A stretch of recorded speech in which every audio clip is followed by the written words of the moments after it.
Hey there, welcome to Teams That Swear. I'm Adrian Balarjan, author of Teams That Swear by Each Other and Not About Each Other. I believe the strength of any organization comes down to one thing, and that's how well its people work together, and especially how well an organization's leadership team work together. Now, if you're looking for genuine strategies that actually work, you've come to the right place. This podcast is about cutting through the noise, getting to the heart of what makes teams tick, and giving tools you can use today. G'day, it's great to have you back. Now today I want to start out with some hard-hitting home truths. My kids think my cooking sucks. I recently got some blunt feedback on it, nothing sugar-coated and straight to the point. But hey, I can handle it. Would I rather them tell me what I want to hear or what I need to hear? Now, by the way, that's a great reminder to keep in mind next time someone gives you feedback. Now, let's get back to my apparently crappy cuisine. Now, when I cook, I follow a recipe to the T. Precise measurements, specific ingredients, no guessing or ad-libbing. Which got me thinking. Lately, I've been hearing from leadership teams that crisis moments bring out their best work as a group. When the pressure's on, they suddenly click. They work together, they execute fast, and they get things done like they've never done before. So I started asking myself, what's the secret sauce? What's the recipe that makes teams stand out in a crisis? Let me share what a few teams have learned recently about working in crisis. Example number one, there's a software company that I'm working with their leadership team. At a recent review of their A/B Team Dynamics assessment, every single leader of that leadership group admitted something really interesting. They said when there's no crisis, we don't necessarily work that well together. But when a crisis comes up, we are outstanding. It's like when the stakes are high, everything and everyone is locked in. They're focused. They're working together. But when things are running smoothly, what they found was that their energy dropped and their alignment fades. Here's another example. Where were you on Friday, July 19th, 2024, when the CrowdStrike shut down all Microsoft systems worldwide? Chaos. Businesses everywhere were scrambling, and people had to say goodbye abruptly. Now, I say this because when all this was initially happening, ironically enough, I was on a Zoom call with the head of information security for a $600 million organization. Let's call this person Rafa.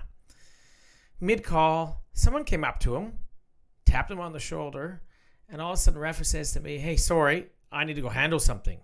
Click, meeting over. A few hours later, I realized what Rafa had to handle. The CrowdStrike meltdown. I felt a little bit better about the way he said goodbye. I didn't take it so personally. Now, the following week, I caught up with Rafa and his peers. Here's what they shared about the situation. They found that in their IT department, people volunteered to stay back late on a Friday night. Many offered to come in on Saturday morning to support. Some didn't even know how they could help, but they wanted to be there for their teammates. They didn't sit around debating who was responsible for what. They didn't wait for instructions. They just got on with the job. And in the end, their company became a global best practice example for how to respond to an IT crisis. And here's a third example. Here's one you may have forgotten about. The Chiang Rai Cave Rescue in 2018, when 12 boys from a junior football team got trapped in a flooded cave in northern Thailand. It took them more than 2 weeks to get everybody out, with rescue teams flying in from all over the world. Now imagine that team of responders, highly skilled people, some of the best in the world. There's probably a few big egos in that group as well. But did that matter? No. They put aside their egos. They focused on the mission and they got the job done. These are 3 gold standard examples of teams working extremely well together in a crisis moment. Now, I suspect you probably have your own examples of great teamwork, and you've probably got more stories of less than ideal examples of people working together. So this makes me wonder, why do teams work so well in a crisis? What's the recipe? Why do people rise to the occasion when everything is on the line? Well, here's what I've learned. Crisis moments are time sensitive. There's no time for drama. There's no time for politics, gossip, or ego. Decisions need to be made, and they need to be made now. Here's the other thing that I've seen. Crisis moments push egos aside. People stop worrying about who gets the credit, and they just focus on solving the problem. Crisis moments also create clarity. There's no confusion. Who's doing what? What's happening next? Everyone knows their role, sticks to it, and they execute. Another insight shows that crisis moments create a singular focus. All the noise disappears. Distractions fade. Everybody is aligned around one clear mission. And here's another interesting thing, and this is more on the human side. Crisis moments create stories. Think about it. Where were you when 9/11 happened? Or when COVID first shut down everything? These are moments that stick with us because they create shared experiences and deep bonds. So knowing this, how do you apply these ingredients to top-notch teamwork without waiting for a crisis? Now here's the beauty of it. You don't need a disaster to apply any of this to your team. If I were a chef de crisis learnings, here's the recipe to get teams to crush it every single day.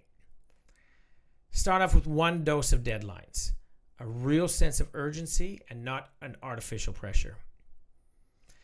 Throw in a big cup of clarity on who does what. Don't assume, make sure everybody knows their role. Then I would throw in a healthy handful of leaving egos at the door. Who cares who gets the credit? Take pride in getting the job done. Now the key to top it off is to top it off with one singular focus. A mission that actually makes people excited and that will make an impact. And guess what? This recipe works when there's no crisis. Here's a little bit of an experiment to try at your next team meeting. Step 1.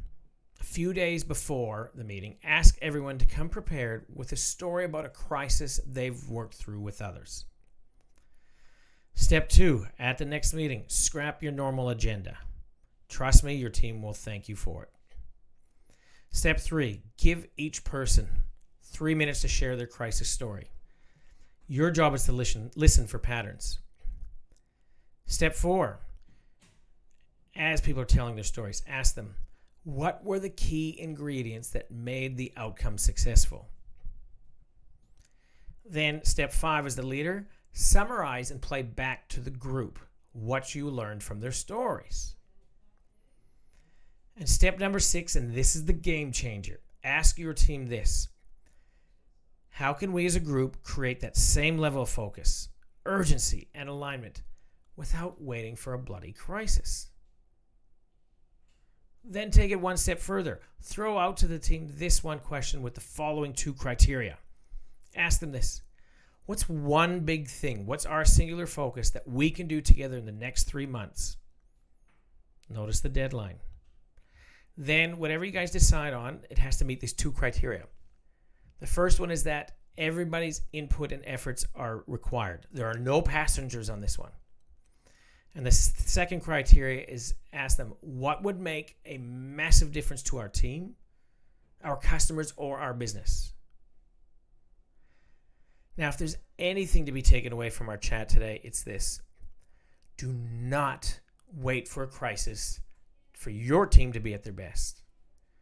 Crisis moments prove that teams are capable of incredible things when they align around a mission. So why wait for the crisis? Imagine what your team could achieve if you use that same recipe, clear roles, shared focus, egos aside, every day. Imagine the stories you could create. Imagine the bonds you'd build. And imagine the impact you could have. And all without waiting for something to go wrong or getting feedback that you suck.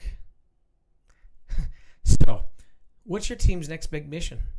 I'd love to hear what you came up with. In the meantime, take care and cheers. All right, that brings us to the end of this episode. Thanks for joining me on Teams That Swear. If today's conversation sparked a thought, a question, or maybe even a new perspective, hit subscribe so you don't miss what's next. And if you're ready to transform how your team works together, reach out. I'd love to help.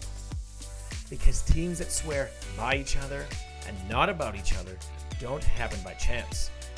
They happen with intentional, deliberate action, and the first step starts with you.